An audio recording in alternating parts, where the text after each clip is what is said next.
डुमरी विधायक जयराम महतो हजारीबाग पहुंचे हैं और हजारीबाग के आज बड़का गांव में वो 3 जगहों पर कार्यक्रम में भाग लेंगे।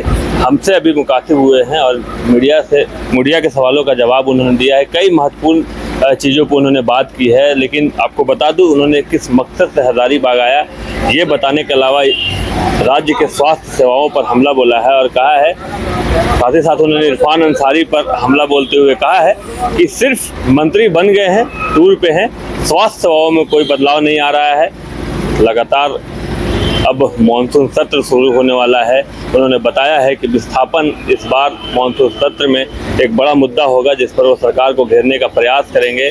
साथ ही साथ नगर निगम का चुनाव भी आने वाले दिनों में होना है, उस मामले में भी उन्होंने बात की है और कहा है कि नगर निगम के चुनाव में जेल कैंप पूरे दमखम के साथ लड़ेगी, क्योंकि नगर से ही विकास आगे बढ़ता है। आप सुनिए इन सभी मुद्दों पर बात करते हुए डुमरी विधायक जयराम महतो क्या कुछ बता रहे हैं।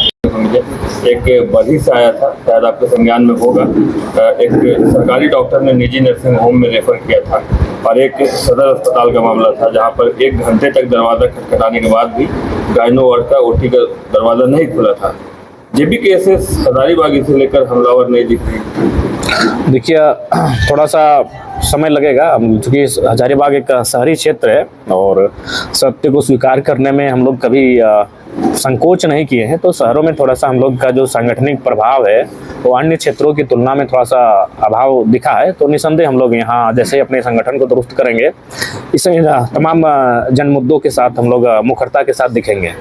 1932 के मुद्दे पर आप मौन हो गए या गौन? नहीं, मौन भी नहीं है और ना ही गौन है कुणाल जी।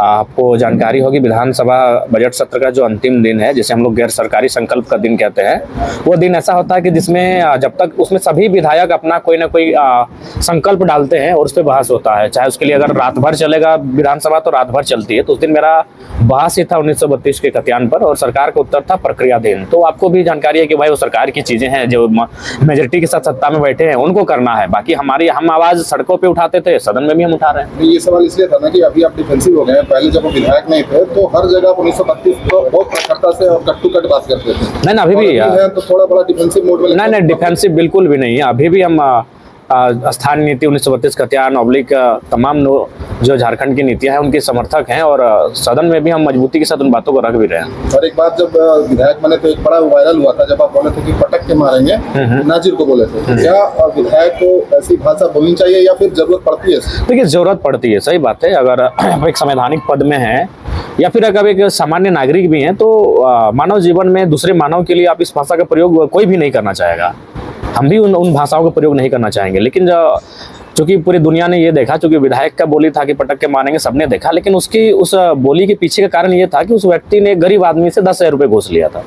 तो स्वाभाविक उसके उस व्यवहार से हमारी वो बोली निकली। अगर वो व्यवहार उसका नहीं होता शायद उस बोली का हम उपयोग नहीं करते।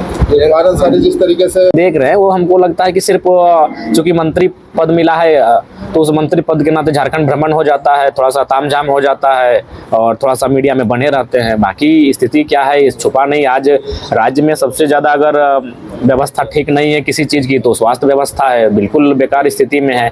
आप चूँकि रांची हम उतना नहीं जाते, धनबाद बराबर जाते हैं, तो वहाँ कई ऐसे कक्ष हैं जहाँ पर आप खड़ा नहीं रह सकते हैं, इतना बदबू आता है। डॉक्टर नहीं है, इंस्ट्रूमेंट्स नहीं है, बहुत सारी शिकायतें हैं। तो उनको दुरुस्त करने के लिए सरकार को सार्थक दिशा में काम करने की आवश्यकता है। जयरामदास जेल कैंप में हम लोग देख रहे हैं कि लगातार विधायक कुछ भी नहीं कर सकता है। वो अगर हमको अगला बार वोट ना भी करेंगे तो हम टू दी पॉइंट कहते हैं कि विधायक कुछ नहीं कर पाएगा। कि प्रवास की समस्या सरकार से, सरकार की नीतियों से समाधान होगी, एक विधायक से नहीं होगा। वो हमें वोट करें या ना करें। एक सवाल था सीए को लेकर पिछले 6 महीने से कुछ भी निकल कर नहीं आया, तो उसके लिए जैसे आप राज्यपाल से मुलाकात इससे पहले करते हुए दिखे तो भी चुनाव लड़ेगी। देखिए, निसंदेह चूंकि नगर निगम का चुनाव एक बहुत महत्वपूर्ण रखता है। नगर का विकास नगर निगम के चुनाव से तय होता है। तो जब तक आप विकास की भागीदारी में नहीं रहेंगे, लोग आपको राजनीतिक सक्रियता में नहीं देखेंगे तो आपके ऊपर ढलेंगे नहीं। तो लिहाजा हमें अगर नगर में कुछ करना है तो नगर में अपने नेता चाहिए, तो उसके लिए नगर निगम का चुनाव महत्वपूर्ण है। एक इम्पोर्टेंट सवाल था, बड़का गांव में कार्यक्रम है, हम लोग का कार्यकर्ता मिलन समारोह सदस्यता अभियान है और साथ ही साथ वहाँ 3 ऐसे स्पॉट है जहाँ पर वहाँ के लोग कुछ मुद्दों के साथ धरना पर बैठे हैं। उस धरना धरना को भी समर्थन देना है, उस धरने में भी जाना है। तो कुल मिलाकर आज का दिन बड़कागांव विधानसभा का कार्यक्रम है। तो जाने के क्रम में चूंकि हम लोग पलामू से आ रहे थे, रात्रि हो चुकी थी, तो हजारीबाग में ही स्टे किए और फिर यहाँ से बड़कागांव के लिए निकलेंगे।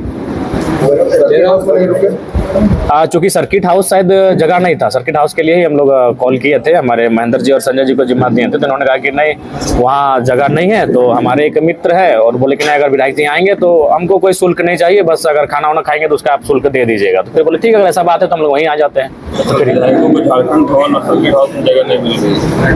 देखिए, हो सकता है अगर जगह नहीं था तो उसके लिए कोई शिकायत नहीं है, क्योंकि हमसे पहले उन लोगों किसी ने जगह मांगा होगा। चूंकि हम लोग अचानक जब पलामू से निकले हैं तो हम लोग कॉल किए थे।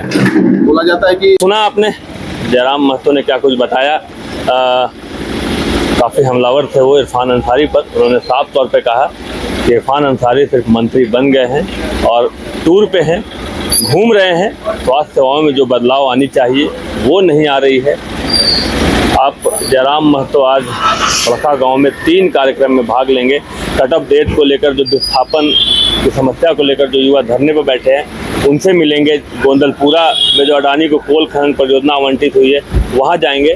फिलहाल जयराम महतो हजारीबाग में है और हजारीबाग के लोगों से मिल रहे हैं। Shashank Shekhar, Bioscope, Hazaribagh. Rainbow River Water Park, unlimited fun. Rainbow की तरह यहाँ है रंग बिरंगे वाटर राइड्स जो करेंगे आपको रोमांचित। 30 feet thrilling family pool slide, cyclone tube slide, multilane slide, dark house slide करें एंजॉय। मल्टीप्लेयर स्टेशन में परिवार और दोस्तों के साथ करें मस्ती। ऑक्टोपस रेन डांस में एक्साइटमेंट का लीजिए सुपर डोज। बच्चों के लिए tots play area, Mickey Mouse jumping, wave pool. तो देर किस बात की, अनलिमिटेड फन के लिए है ना रेनबो रिवर वाटर। गोल जहां 27 वर्षों के सफर में 17,000 से भी अधिक छात्रों ने डॉक्टर एवं इंजीनियर बनकर भरे सफलता की ऊंची उड़ान। जहां साधारण छात्र भी असाधारण सफलता प्राप्त कर बना रहे इतिहास। दूरदर्शी शिक्षाविद श्री विपिन सिंह के मार्गदर्शन में मेडिकल एवं इंजीनियरिंग के लाखों छात्रों के लिए आशा की किरण के रूप में गोल्ड रिजल्ट फैक्ट्री। अगर आप देश के किसी भी कोने में रहते हैं, अगर आप पटना आना चाहते हैं और घर जैसे रहने और खाने का आनंद लेना चाहते हैं तो एक बार जरूर आए होटल डायमंटन। संपर्क करें 9572759746, 9031859981, 0612400158 एड्रेस अपोजिट विद्या संस्कार स्कूल, रंजन पथ, गोला रोड, बेली रोड, पटना 8015।